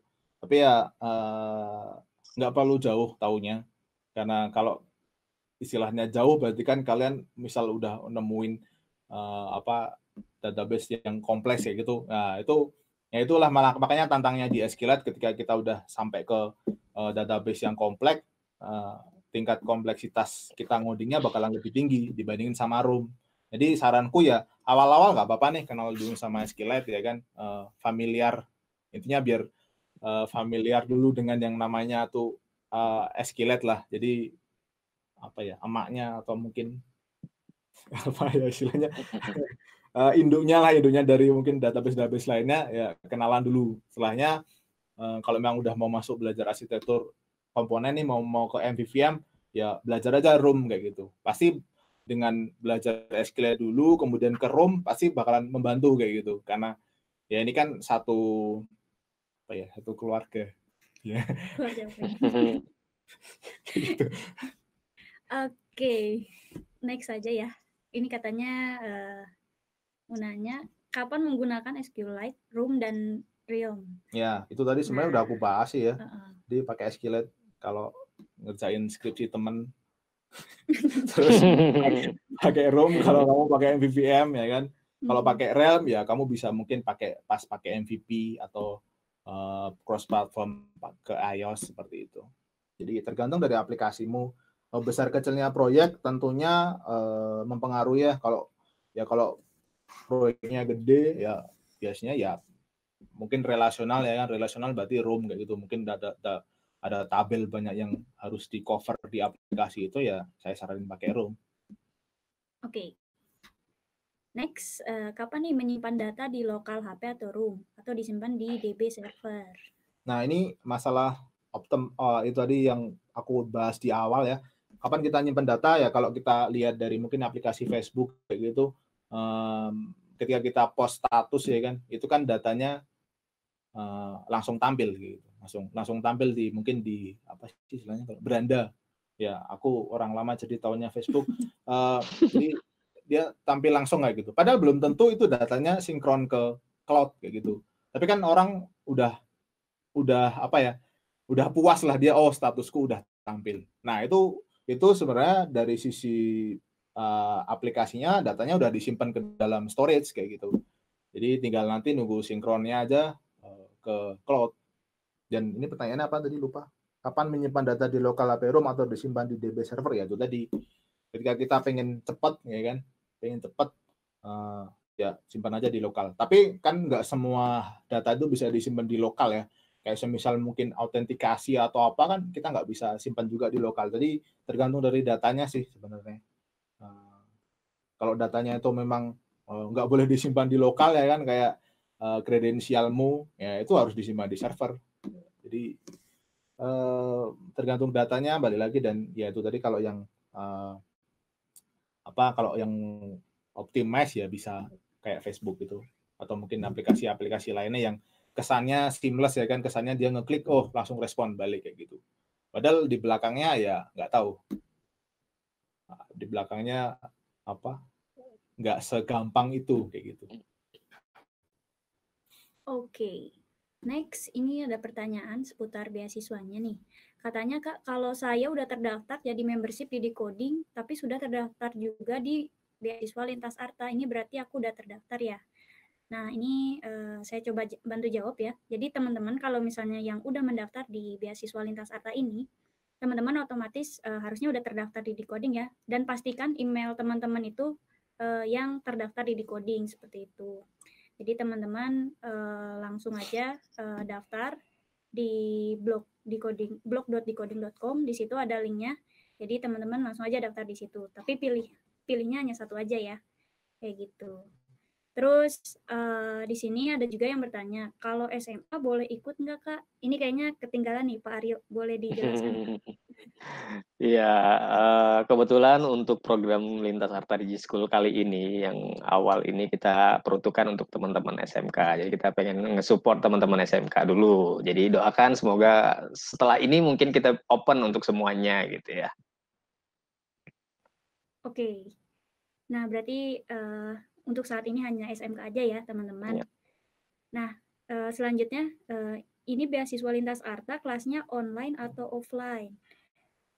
Ini saya bantu jawab juga ya. Jadi teman-teman yang mengikuti beasiswa Lintas Arta ini atau beasiswa di G-School, ini kelasnya full online, jadi nggak ada offline-nya. Jadi teman-teman langsung aja belajar. Nanti ada info dari Mbak Deti ya. Nanti teman-teman bisa cek emailnya di situ. Terus katanya udah daftar 3 hari, tapi di email belum ada. Nah, nanti teman-teman bisa bertanya juga ya di email yang ada di blog.decoding.com. Di situ ada teman-teman cari aja seputar beasiswa Lintas Arta atau di G-School. Nanti teman-teman bisa bertanya di situ. Kemudian ada lagi nih yang nanya, katanya izin bertanya lagi Kak, apakah di Android Studio bisa menampilkan tabel apa saja yang telah dibuat dan relasinya dalam bentuk visual? Yang tadi itu, jadi belum ada kalau di Android Studio. Ditunggu aja fiturnya Database Inspector, masih Canary release, jadi belum stable. Semoga cepat. Jadi seharusnya sih kalau itu udah ada, kita bisa lihat tabelnya dan relasinya pasti juga kita bisa lihat. Oke. Nah, saya mau ngingetin lagi nih teman-teman, ini kan udah online series yang kelima. Nah, kita masih ada satu lagi online series yang ke-6, terakhir itu tanggal 22 April nih teman-teman, catat tanggalnya, pasang reminder di kalender kamu, terus nanti teman-teman pantau aja seperti biasa jadwalnya jam 7 malam sampai jam 9 malam kayak gitu. Nanti teman-teman kalau yang belum daftar di Lintas Arta Developer Talk Online Series 6, teman-teman bisa cek di decoding.com/events. Nah, di situ nanti cari aja, terus klik daftar gratis. Nanti teman-teman otomatis juga yang terdaftar itu bakalan dapat sertifikat. Jadi teman-teman tidak perlu daftar ulang kayak gitu. Nah, terus sebelum melanjutkan lagi nih, teman-teman yang udah menonton setia dari tadi, tolong di-like dulu ya, di-subscribe, dan di-share juga nih ke teman-teman yang lain biar tambah ramai di live sekarang ya.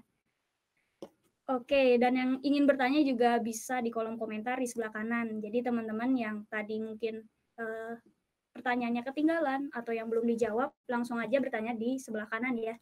Jadi nanti kita coba bantu jawab. Kalau misalnya waktunya nggak cukup, nanti bisa teman-teman bertanya di next event ya, kayak gitu. Oke, langsung ke pertanyaan selanjutnya aja. Ini untuk dua database ini lebih baik menggunakan database Firebase apa MySQL ya Kak, untuk apps yang berskala besar? Tauku kalau Firebase itu NoSQL ya. Ya balik lagi kalau NoSQL sama MySQL. Yang aku tahu ya kalau MySQL itu karena relasional. Jadi ketika dia datanya udah banyak nih, kalau ya sih. Jadi memang oke, balik lagi. Jadi ada SQL sama NoSQL. Jadi yang aku tahu kalau SQL itu untuk skala untuk apa? Untuk proyek besar berarti kan ngomong tentang scalability ya. Jadi untuk yang SQL itu biasanya terutama untuk yang di cloud mungkin ketika datanya udah besar dia pasti butuh kinerja server yang lebih gede. Itu mungkin dari prosesornya atau dari RAM-nya. Jadi istilahnya tuh kalau istilahnya kalau scalability SQL itu ke atas kayak gitu. Jadi vertikal. Jadi dia nambahin RAM, jadi nambahin powernya gitu. Tapi kalau Firebase karena NoSQL itu kan nggak relasi. Jadi dia lebih gampang kalau misal ada penambahan apa ya dia mungkin nambahin nambahin kolomnya atau apa. Jadi kalau NoSQL itu skala optimize-nya itu dia ke samping kayak gitu. Jadi dia nambahin mungkin database baru ya kan, database baru yang isinya mungkin sama kayak gitu, tapi ketika diakses misal di sini mungkin penuh kayak gitu ya dia ngasih saya ke sini. Jadi ya mungkin aku nggak bahas di PPT di presentasiku tadi kalau MySQL sama Firebase ya balik lagi tergantung ya. Jadi tergantung datanya seperti apa, nanti update ya. Kalau kita bikin aplikasi pasti kan ada update ya. Jadi ketika nanti di update itu bentuknya bakalan seperti apa gitu. Jadi ya kalau dilihat dari yang aku sampaikan tadi, jadi kalau SQL dia bakalan berat dan perlu ditambah dari sisi performa cloud-nya, itu bakalan makan, setauku itu bakalan lebih mahal dibandingin kalau dia pakai NoSQL. Jadi NoSQL dia tinggal nambahin mungkin database baru yang mungkin bisa dibilang lebih murah kayak gitu. Jadi ya aku nggak apalagi Firebase ya aku belum nggak begitu tahu ya. Jadi ya tergantung dari database-nya sih. Intinya ya coba dipelajari dulu ya MySQL sama Firebase itu dicocok nggak sama proyek. Ya pastinya cocok ya, tapi yang mana ya tentu harus ditelah lagi. Aku kan juga nggak tahu ya skala besar yang dimaksud itu yang kayak gimana gitu. Karena ya skala besar tapi kalau datanya beda ya balik lagi beda pilihan. Oke, next. Bedanya database SQLite sama retrofit ini apa nih? Retrofit itu bukan database ya. Retrofit itu network library untuk akses ke misal ada REST API kayak gitu. Nah, kita bisa manfaatin retrofit buat ngambil datanya kayak gitu. Ngambil datanya REST API. Jadi apa ya? Ya bukan database. Jadi kalau SQL itu kan buat nyimpen data di storage. Tapi kalau retrofit itu buat ngambil data dari cloud. Atau dari mana kayak gitu. Beda sih. Oke. Next, berarti Realm sama kayak Firebase database ya? Kalau sama-sama NoSQL ya. Tapi kalau sama persis ya enggak. Oke, berarti masih ada perbedaannya gitu ya, Mas? Ya, perbedaannya apa ya itu dicari tahu. Oke, next. Arsitektur itu secara umum gimana ya, maaf? Kalau arsitektur, ya aku mungkin tadi nggak bahas ya, tapi ya bisa dibaca sekilas ya kalau yang memang penasaran sama arsitektur. Tentunya kalau kalian yang baru belajar pasti dengar istilah arsitektur, wah kayaknya kok ribet banget kayak gitu, bikin aplikasi harus ada arsitekturnya. Nah, balik lagi kalau kita mau bikin aplikasi yang kecil-kecilan sih nggak masalah mau arsitekturnya, ya kan? Seperti apa? Bahkan nggak pakai arsitektur pun nggak masalah. Nah, tapi kalau semisal kita udah mau bikin aplikasi yang gede, ya kan, kontributornya udah banyak, ya kan, terus istilahnya aplikasinya tuh sering berganti. Nah, itu kita perlu arsitektur. Ya arsitektur sih intinya itu panduan. Jadi panduan gimana kita bikin aplikasi dan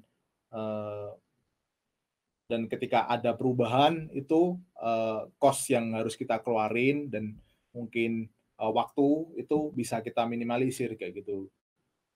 Ya itu mungkin gambaran kasarnya ya. Jadi kalau memang kalian tertarik, ya tentunya kalau kalian ingin jadi Android developer yang beneran, ya harus ada harus udah ada pandangan ke sana gitu. Jadi harus udah melek lah sama yang namanya arsitektur. Tentunya ada banyak pilihannya, silakan dipelajari sendiri sih. Oke, next. Keuntungan enaknya untuk bikin aplikasi pakai Kotlin apa nih dibanding Java? Ya, nah pakai Kotlin kan lebih ringkas kan. fitur baru lebih banyak yang ke Kotlin. Jadi ya kalau lebih ringkas mungkin efeknya ya ke cost dan waktu untuk kita develop aplikasi ya. Ya yang mungkin Java 100 baris di Kotlin 40 baris ya itu pasti bakalan memakan waktu, memotong waktu kayak gitu. Oke. Enaknya ya enaknya lebih cepat ketika kita pakai Kotlin, dan fitur-fiturnya sekarang ya bisa dibilang karena kalau yang officially dari Google itu kan Kotlin ya, jadi support library yang baru ya mereka pasti ngarahnya ke Kotlin. Gitu. Kalau Java itu kan ya tanda tanya ya, sebenarnya bukan punyanya Google tapi punyanya apa namanya, aku lupa, Oracle kalau nggak salah ya. Oke. Next gimana? Oh ya, satu lagi, dan di Android itu Java baru sampai versi 8 kayak gitu, padahal Java sendiri kalau aslinya udah sampai versi 12. Jadi bisa dikatakan Java yang kita pakai di Android itu udah ketinggalan zaman kayak gitu dibandingin sama Kotlin. Jadi kalau Kotlin ya itu memang udah paling baru lah, istilahnya baru beberapa tahun yang lalu ya. Jadi ya itulah, lebih baru pasti lebih banyak pembaruan dari sisi optimasinya, dari sisi penggunaannya lebih mudah ya kayak gitu. Oke, lebih enak ya harusnya. Oke, next katanya gimana? Kalian di stack widget ya datanya nggak mungkin di view model kayak gitu, karena kalau view model pasti ada hubungannya sama activity atau fragment. Jadi apa ya kalau semisal kalian mau bikin di stack widget ya berarti harus bikin manggil datanya harus dari stack widgetnya kayak gitu. Jadi bukan dari view modelnya. Kalau view model ada hubungannya sama view-nya kan, sama view. Jadi mungkin dari view dia request data masuk ke view model, dari view model masuk ke repository balik lagi kayak gitu. Karena itu ya data yang ada di view model itu kebutuhannya kalau nggak untuk activity ya untuk ke fragment kayak gitu. Kalau untuk ke service atau mungkin stack widget, aku belum pernah nemuin apakah harus pakai view model ya, tapi setauku kalau di stack widget ya tinggal bikin instance room-nya di stack widget. Kenapa? Karena sebenarnya kalau dari sisi trading itu beda gitu. Jadi kalau stack widget itu punya thread-nya sendiri. Jadi ya kan aplikasi kita jalan, stack widget kita tuh jalan kayak gitu. Ini itu memang udah thread yang berbeda. Ya bisa ya sama-sama UI thread mungkin, tapi ya jauh lah kayak gitu. Jadi harusnya nggak ada hubungannya ya, nggak ada hubungannya, maksudnya bukan tempatnya gitu kita nyocokin view model ke stack widget gitu. Coba tanyain ke diskusi kelas. Mungkin ada yang ngasih kodenya kayak gitu. Next, semisal kita migrasi dari Realm ke Room, apa bisa diatur untuk saling berkomunikasi? Nah, ini gimana nih? Kalau migrasi ya paling, kalau komunikasinya ya paling pas migrasinya doang ya. Tapi kalau kita udah migrasi full ya harusnya kita keep satu database aja ya. Karena kalau semisal ada Realm sama Room kayak gitu dan sama-sama ya jadinya malah kacau kayak gitu. Nanti kita misal ada data di sini, ada data di sana, mau gimana gitu. Aku nggak kebayang sih kayak gitu. Jadi ya kalau memang migrasi harusnya ketika pas saat migrasi ya datanya dipindahin ke Room semua. Dari RAM ke ROM kayak gitu. Jadi selanjutnya aplikasinya ngaksesnya ke ROM kayak gitu. Memang ini bakalan take time ya untuk migrasinya, apalagi kalau skemanya udah banyak kayak gitu. Ya memang harus harus nggak bisa aku jawab sekarang sih, masih harus lihat dari skemanya dulu kayak gitu. Tapi harusnya kalau komunikasinya ya cuma pas di saat migrasinya ya, bukan ketika aplikasinya udah jalan terus bisa pindah-pindah data antara RAM ke ROM gitu. Oke. Nanti kalau misalnya emang masih belum terjawab bisa langsung nanya aja di halaman diskusi ya, Mas? Yes. Oke, next, ini apabila semua daerah mudah mengakses jaringan nih, apakah kedepannya database lokal tidak diperlukan lagi? Seharusnya ya. Ya kan logikanya kalau semisal data itu udah synchronize langsung, ya kan, dengan kecepatan yang mungkin di mana seorang user itu ya langsung cepat kayak gitu. Jadi ketika klik langsung otomatis ke cloud, ya ngapain lagi disimpan ke database lokal gitu. Tentunya berarti ada cost di network ya gitu. Soalnya kan mungkin ada beberapa data yang sebenarnya bisa kita simpan lokal tanpa harus ke cloud, kayak semisal preferences, kan semisal aplikasimu ganti ke dark mode ya kan, itu kan nggak perlu kita simpan ke cloud juga ya kan, ya tinggal kalau kita buka aplikasi ya secara otomatis dia manggil setting dark mode, langsung aplikasinya jadi dark mode misal ya, ini contoh ya. Tapi kalau ya aku sih setuju sih kalau semisal connectivity-nya mungkin semuanya udah lancar kayak gitu, ya ngapain disimpan di lokal. Oke. Tapi kan ini kan tapi kan ini kan Oke. nggak tahu kapan ya kayak gitu. Bisa jadi 100 tahun lagi atau 2, kamu nggak tahu sih. Tapi ya kalau bisa ya, semoga ada yang nemuin Pak Aryo mungkin ada tanggapan Pak soal infrastruktur ini Pak. Kenapa, Kev? Pak Aryo mungkin ada tanggapan. Oh ya itu. Enggak, silakan Mas Emet. Silakan lanjut. Oke, next aja ya. Ya. Pertanyaan selanjutnya nih, di materi Android Jetpack di coding ada latihan migrasi versi room nggak nih? Sayangnya sekarang belum ada, nanti kita tambahin. Ya, ditambung dulu aja ya berarti ya. Sarannya. Next, kemarin daftar di web, dapat 2 kelas pemrograman web dan front end web, dan pengaktifannya hampir bersamaan karena tokennya berlaku 7 hari. Nah, apakah bisa diperpanjang di salah satu kelas itu? Jawabannya tidak ya teman-teman, karena teman-teman harus lulus 30 April ini, jadi nggak boleh lewat. Soalnya di situ nanti kita bakal pilih ya, berdasarkan progres terbaik dan tentunya harus lulus di kedua kelas itu. Next, ini cara untuk belajar kelas lagi setelah lulus di kelas lain, gimana ya Kak yang tidak berbayar? Aku nggak tahu sih ini maksudnya. Bentar. Maksudnya dia udah lulus kelas, kemudian pengen belajar kelas lainnya yang gratis, ya tinggal diklik aja kan, ada daftar secara gratis. Ya, ini teman-teman bisa dicek aja ya di decoding.id/kelas gratis. Nanti di situ bisa dicek kelas apa aja yang bisa teman-teman pelajari kayak gitu. Terus oh ya, kalau teman-teman mau dapat token langganan gratis, teman-teman juga bisa ikutan challenge di decoding nih. Jadi kalau misalnya menang, teman-teman dapat poin. Nah, poin itu bisa ditukar menjadi token langganan. Teman-teman di situ bisa redeem. Di situ macam-macam ya, ada berapa hari kayak gitu. Berapa hari. Kemudian kita mau ngingetin lagi nih teman-teman di sini yang sudah setia melihat kita live. Teman-teman pantau aja sosmed Decoding, terus jangan lupa like sosial medianya Decoding, Facebook, IG, Twitter, dan jangan lupa juga subscribe YouTube Decoding di bawah sini ya. Harusnya teman-teman bisa lihat di situ, nanti klik aja. Dan juga sosial medianya Lintas Arta, nanti teman-teman bisa juga pantau di situ. Nah, kemudian kenapa teman-teman harus follow? Jadi di situ teman-teman bakal dapat banyak banget informasi di situ, termasuk beasiswa.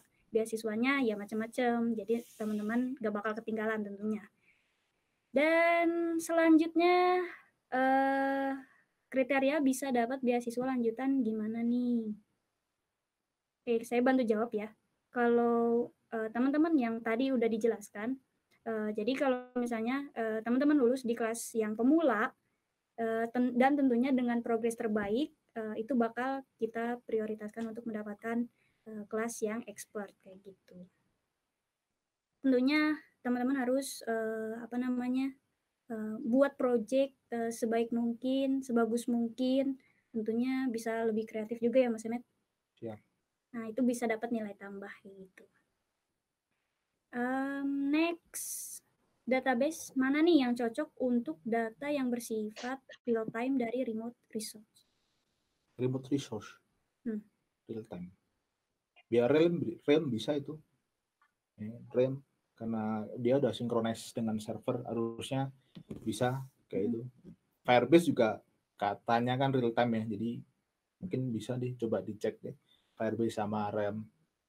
Oke, Kalau itu room kayaknya enggak deh. Kalau room nggak bisa untuk real time. SQLite apalagi. kedua tadi aja ya, Mas Emet. Ya, mungkin ada lagi lainnya yang intinya cari coba yang real time itu ada real time dan sinkron kamu ekspor kan. Ekspor dalam artian di write ke kalau media penyimpanan lain bisa jadi di write dalam bentuk JSON atau dalam bentuk teks gitu. Ya bisa-bisa aja. Selama ya kamu ya bikin fitur buat ngekspor atau import kayak gitu. Atau bahkan mungkin sekarang udah banyak library ya, udah ada library yang dia convert objek jadi ke media penyimpanan lain kayak gitu. Karena room kan cuman media untuk menyimpan storage kayak gitu. Tapi kalau kita mau ngekspor kan ya harus ada medianya dulu. Medianya dulu ya harus dilewatin ke aplikasi dulu, dari aplikasinya ada fiturnya baru bisa ngekspor kayak gitu. Nggak bisa langsung dari room kita tabrak ngambil data itu ya nggak bisa. Balik lagi kan aku udah nyampein tadi ya, jadi ada enkripsi. Kalau kita punya aplikasi yang ngakses data roomnya aplikasi apa ya, kalau ada enkripsinya ya nggak bisa dibaca datanya kayak gitu. Jadi aku lihat ya kalau bisa diekspor ya bisa, tapi yang ekspor ya aplikasi yang punya akses ke room itu dan akses ke room dan nggak terenkripsi itu sepengetahuanku ya kayak gitu. Atau mungkin dia tanya yang lain, aku nggak paham sih. Ya, intinya itu sih, harusnya sih bisa kalau cuman ngekspor data. Itu kan cuman masalah gimana kita ngonvert suatu data ke bentuk lainnya, kemudian dikonvert lagi ke bentuk lainnya lagi. Kan informasinya masih sama ya, cuman bentuknya aja yang berbeda. Oke, next. Apa ada kemungkinan Room bisa kayak JPA, Java Persistence API? Aku nggak tahu ya ini JPA itu apa. Jadi aku nggak bisa menjawab jujur. Apa ada kemungkinan Room bisa kayak JPA? Mungkin aku sedikit googling dulu. Oke, sambil mencari tahu, ini tadi katanya ada pertanyaan yang nggak ke live ya. Pertanyaan yang pertama nih, katanya apakah selesai wisuda kita bisa bekerja di lintas Arta atau Unicorn kemauan kita? Nah, ini mungkin bisa bantu jawab nih Pak Aryo. Iya, tadi kayaknya udah disinggung juga untuk jawabannya. Jadi nanti untuk lulusan terbaiknya kita akan pilih beberapa untuk kita ikutkan dalam program internship di digital ekosistem Lintas Arta, bisa itu di Lintas Artanya sendiri atau mungkin di anak perusahaan. Nah, untuk ke unicorn pilihan teman-teman ya tergantung kebutuhan unicorn tersebut. Seperti itu. Oke, berarti memang habis wisuda itu nanti ada kesempatan ya gitu ya Pak Aryo? Ya.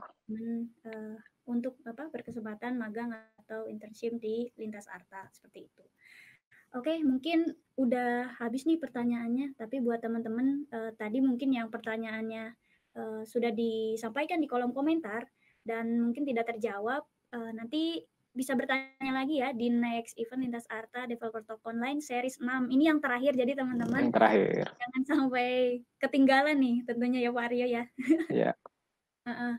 Nah, sebelumnya kita juga meminta maaf tadi yang di awal ada sedikit kendala teknis buat teman-teman yang kurang nyaman menontonnya. Nanti teman-teman bisa diulang lagi aja dari awal. Dan nanti ada paparan juga ya dari Pak Aryo dan Mas Emet atau Mas Ahmad. Nanti teman-teman bisa dicek lagi aja di video rekaman YouTube ini. Oke, mungkin ada sedikit kesan-pesan nih atau pesan-pesan untuk developer di Indonesia nih dari Mas Emet atau Pak Aryo duluan. Silakan. Kalau dari saya sih terkait dengan program ini karena ini udah tanggal 16, sementara untuk pendaftaran registrasi kita tutup tanggal 26 ya berarti ya Mbak ya. Tanggal 26. Nah, ayo buruan gabung, apply, manfaatkan ini kesempatan ya, hitung-hitung buat tambah ilmu untuk membangun ekonomi digital, cita-cita pemerintah Indonesia mewujudkan ekonomi digital terbesar ada di Indonesia, seperti itu. Oke, mungkin dari terima kasih Pak Aryo, dari Mas Emet mungkin. Ya dariku untuk mungkin teman-teman ya semangat ya belajarnya. Itu aja sih ya, udah ada beasiswa dari Lintas Arta ya dimanfaatkan sebaiknya ya kan. Jangan disia-siakan ya kan, ngerjainnya dengan semangat, dengan sepenuh hati ya kan. Submissionnya jangan dikerjain dengan ngasal kayak gitu, karena kita kan ngasih rating kayak gitu, dan rating itu kan juga istilahnya feedback buat kalian sendiri ya. Jadi ketika kalian kerjainnya dengan beneran ya kalian dapat feedback yang baik ya, tentunya nanti bakalan bisa improve skill kalian kayak gitu. Dan ya balik lagi ke tujuan kalian mau jadi apa, jadi developer ya kita bisa bantu gitu, kita bisa bantu dari sisi feedback. Itu aja sih. Sip, terima kasih Pak Aryo dan Mas Emet atas pesan-kesannya untuk event online malam ini. Nah, sekali lagi nih teman-teman yang belum like, subscribe maupun share video ini, segera ya, soalnya kita bakal tutup video ini di coding live ini, Lintas Arta live ini, dengan mengucapkan alhamdulillahirrahmanirrahim ya teman-teman. Alhamdulillah. Ya mungkin dari saya sekian dulu. Buat teman-teman yang ingin lihat lagi, tadi udah dijelasin, nanti bakal di share di halaman eventnya. Jadi teman-teman bisa klik lagi di link di halaman event ini, video rekamannya dan sertifikat bisa teman-teman cetak maksimal H+7 setelah event ini. Nanti dipantau aja terus ya di halaman eventnya. Oke, mungkin sekian aja dari kita di Coding dan dari Lintas Arta. Terima kasih dan sampai jumpa dan tetap semangat.